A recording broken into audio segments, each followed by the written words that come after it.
all of the astronauts do, degrees in aeronautical engineering and aeronautics and astronautics, a lot of A words in there. And he went to MIT, so he's got a pretty nice resume to make him an astronaut.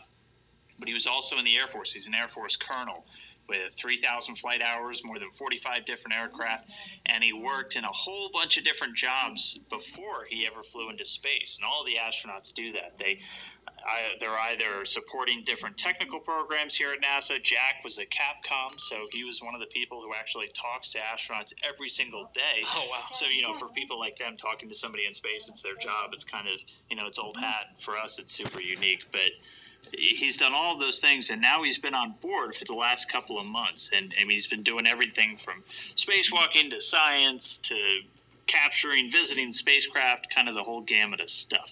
Unbelievable. Okay, so he's now he's got that experience, right? He's got not only the flight time just in planes, but now he's got flight time, traveling 250 miles above the Earth really fast. So so how were his spacewalks? What's that?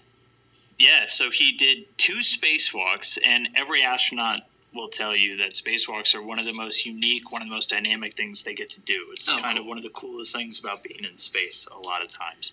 And he did 2 back in May. One, they just replaced a component on the outside, and the other one was something we called an unplanned spacewalk, where something broke and they had to go outside and replace it. And so he did both of those with Peggy Whitson, who's been up there with him the whole time. He affectionately refers to her as the Space Ninja. She is the all-time record holder for American astronauts for time in space, so definitely a good person to have up there with you on your first trip. Awesome. Well, okay, so we are going to be talking to Jack Fisher here in just a few minutes. If you are tuning in on Facebook Live, we are actually monitoring the questions right here and going to answer them as they come along, maybe even send a couple up to Jack once we get started here. So we have a couple coming in already. We have folks checking in from all over the world. I see some from Italy. I see some from obviously here in the States. So everyone, welcome. I did see one question actually before we even started this one. This one is from Kelly, and she said her 5-year-old was asking if some of the astronauts watch movies on the International Space Station. They do. We do like to equip them with some of the kind of creature comfort so they're at home. Cool. And one thing they have up there is they actually have a very small projector and then a large screen. I think it's about 40 inches or so. And they'll have movie nights. And we do have a picture. And this is all 6 crew members. They use bungee cords to kind of make little lean-to hammocks and even breaking out their sleeping bags to gather together and watch movies in space. A lot of them will tell you they like to watch a lot of space movies just because, they're up there, they're living it. But it's just one of those things that kind of makes living in space a little bit more like being back here at home. Because, you're in a really strange place. It's true. And you're completely isolated from everybody except for the 2 or 5 people with you.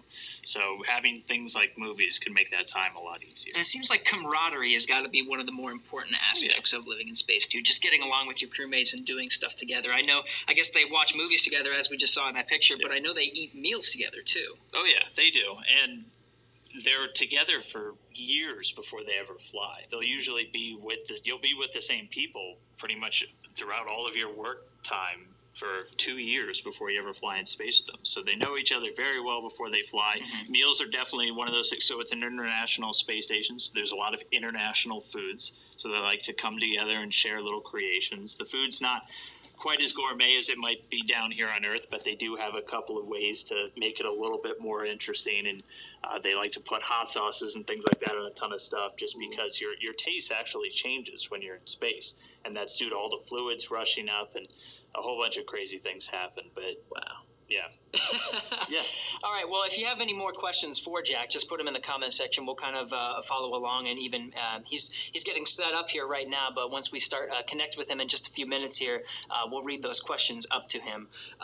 But personally, for me, besides just you reading his bio, this is the first time I've met Jack.